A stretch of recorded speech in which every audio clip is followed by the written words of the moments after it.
तो कुछ भक्तों के अनुभव सुनाएंगे। नमस्कार सर। सत साई भगत जी। क्या शुभ नाम है जी आप जी का? मेरा नाम खेताराम दास है भगत जी। सर कहाँ से आए आप? मैं बाड़मेर राजस्थान से आया हूँ। सर क्या काम करते हैं आप? मैं पाली में अकाउंटेंट का काम करता हूँ प्राइवेट फैक्ट्रियों में। सर परम संत सतगुरु रामपाल जी महाराज की शरण आने से पहले आप कौन सी भक्ति करते थे? पहले हम सिद्ध जसनाथ जी के संप्रदाय में थे और हमारे पूर्वज जैसे भी करते थे उनके संप्रदाय में थे।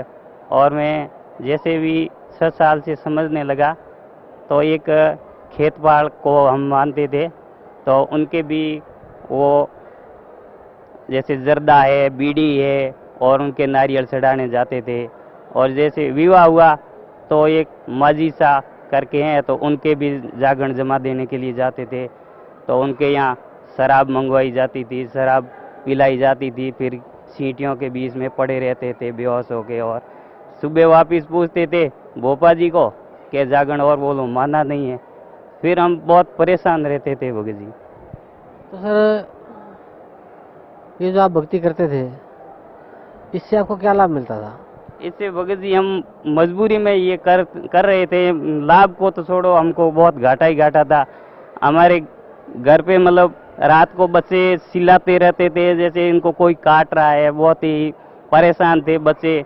तो फिर हम क्या करते हैं, तो उनका समाधान ढूंढने के लिए वो भोपों को जैसे भी हमारी परंपरा में जानते थे तो उनको भोपों के पास में जाते थे। वो बताते हैं कि उनके यहाँ नारियल चढ़ाओ, उनका जागरण बोलो। ऐसे करते करते भी हम बहुत परेशान रहते थे। मैं काम पे रहता था तो घर से जैसे भी उनका फ़ोन आता था तो मेरे को लगता था कोई न कोई परेशानी आ गई है, नहीं तो वो फ़ोन करते ही नहीं थे। फ़ोन आने का मतलब है कोई न कोई समस्या आ गई। और मैं घर से वहाँ से काम से भी डिस्टर्ब जो होता था, घर आता था, फिर उनको भोपों के पीछे पड़ता था। इस तरह से मैं बहुत दुखी था भगत जी। सर परम संत सतगुरु रामपाल जी महाराज की शरण में आप कैसे आए? मैं पाली में काम करता था तो यहाँ भगत जी एक है, तो वो एक बार यहाँ आके गए थे। फिर उन्होंने एक किताब जो अखबार में लपेट के वो ले जा रहे थे। मैंने पूछा कि ये इसमें क्या है भगत जी? कि किताब है। कैसी किताब है दिखाओ? कि ज्ञान की किताब है, ये दूसरे ने मंगाई, आपको ला के दूंगा। और मेरे को परमात्मा की दया से ये ज्ञान की किताबें मैं शुरू से ही पढ़ता था भगत जी। उसके अंदर मेरे को ये मालिक की दया है कि उस जो भी ज्ञान की किताब मिल जाती थी, जैसे जसनाथ संप्रदाय में है तो उनके यहाँ भी जो भी किताबें मिलती थी 400-500 की जो भी वो किताबें मिलती थी, वो मेरे एक बक्सा भरा पड़ा था। मेरे पूरी जो भी किताबें वो पढ़ता ही रहता था। गीता जी पर भी पढ़ता था। मेरे को कोई समझ में तो नहीं आता था, फिर भी मैं पढ़ता था। तो वो भगत जी ने दूसरे दिन किताब ला के दी ज्ञान गंगा, और मैंने ज्ञान गंगा में कंप्यूटर के टेबल के नीचे रख दी, भूल गया मैं। 3-4 दिन तक मैं पढ़ नहीं पाया। फिर भगत जी फिर मिले कि आपने किताब नहीं पढ़ी, वो बहुत अनमोल है। मैंने देखा भाई अनमोल किताब है तो मैं पढ़ूंगा जरूर। तब तक मेरी बुद्धि काम नहीं करती थी। अनमोल मैंने देखा कितने की है भगत जी? क्या 10 रुपये की थी। मैं क्या समझता, मैं तो ना समझता। फिर उसको घर ले जाके पढ़ा और देखा, रात को लेके गया तो रात को 1:30-2 बज गए और मैं नींद आ गई, कब पता नहीं चला। सुबह 5 बजे देखा तो फिर पढ़ना शुरू कर दिया। और ऐसे करके मैंने 2 दिन में किताब देखी और फिर वो उन भगत जी के पास में गया वापस।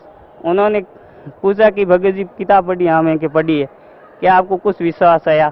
मैंने कहा भगत जी या तो विश्वास करो मत या पूरा करो। और तो क्या ठीक है भगत जी, आपको मैं कुछ इन सत्संग सुना दूंगा, मेमोरी में भर के दूंगा। फिर मेरे को सत्संग दी और उसके बाद में 3-4 दिन बाद में कहा कि सत्संग चलोगे? मैं क्या चलूँगा। मैं वैसे भी मेरे को 1.5-2 महीने में गांव जाता था, तो मैंने सोचा गांव नहीं जाके इन भगत जी के साथ में चल के आ जाता हूँ। और मैं यहाँ आ गया। आया तो यहाँ की व्यवस्था देखी, एकदम बिस्तर वगैरह बिछे हुए और ये इतनी अच्छी व्यवस्था थी कि मालिक मैंने यहाँ ज़िंदगी में भी कभी नहीं देखा था। उसके बाद में मैं सुबह उठा तो यह देखता हूँ कि ये कबीर साहब और गरीबदास जी महाराज, इनको मैंने कहीं न कहीं देखा है।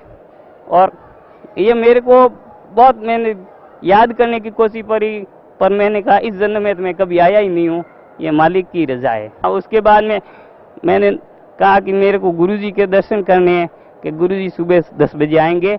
आप सुबह मेरे को नियम बताए और मेरे को कहा कि नाम उपदेश ले लो। मैंने नाम उपदेश ले लिए और फिर गुरुजी के सत्संग हुआ। तो सत्संग में मेरे को इतना पूरा समझ में नहीं आया, कुछ कुछ समझ में आया।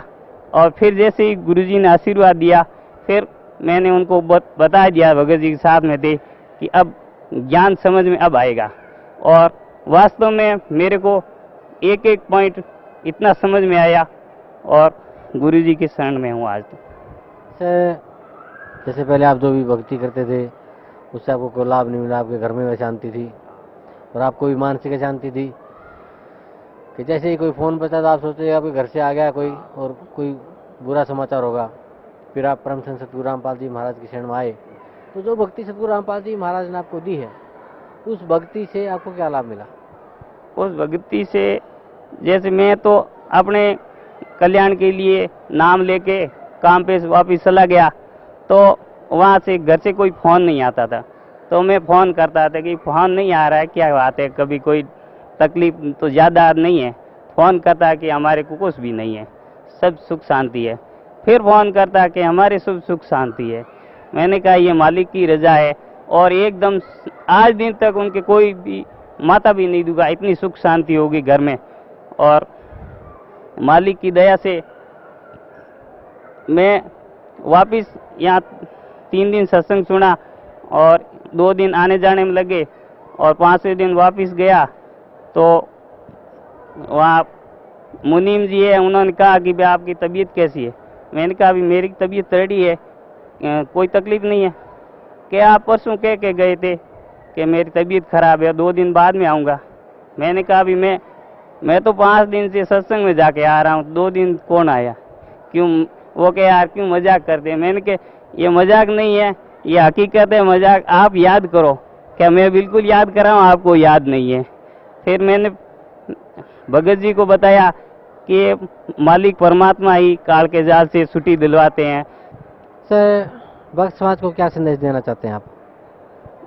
भगत समाज को यही संदेश देना चाहते हैं कि ये अपने शास्त्रों के अनुसार भक्ति है और परमात्मा खुद आए हुए हैं। और अब जैसे भी मैं भटक रहा था और दुखी भी था, यहाँ आके सब सुख शांति मिली है और सतलों का रास्ता भी मालिक ने बताया है। और यहाँ से पूरे जगत का कल्याण करने के लिए परमात्मा आए हुए हैं। अगर इनके शरण में आएंगे तो आप इतना सुख पाएंगे कि अभी सपने में भी सोच नहीं सकते थे। और नहीं तो ऐसे ही भटक रहे हैं और दुख पा रहे हैं, उनसे कोई आना जाना नहीं है। इसलिए सभी भगत आत्माओं से मेरी प्रार्थना है कि सतलोक आश्रम बरवाड़ा, जिला हिसार, हरियाणा में आएँ और नाम उपदेश लें और अपना कल्याण करवाएं। धन्यवाद आपका बहुत।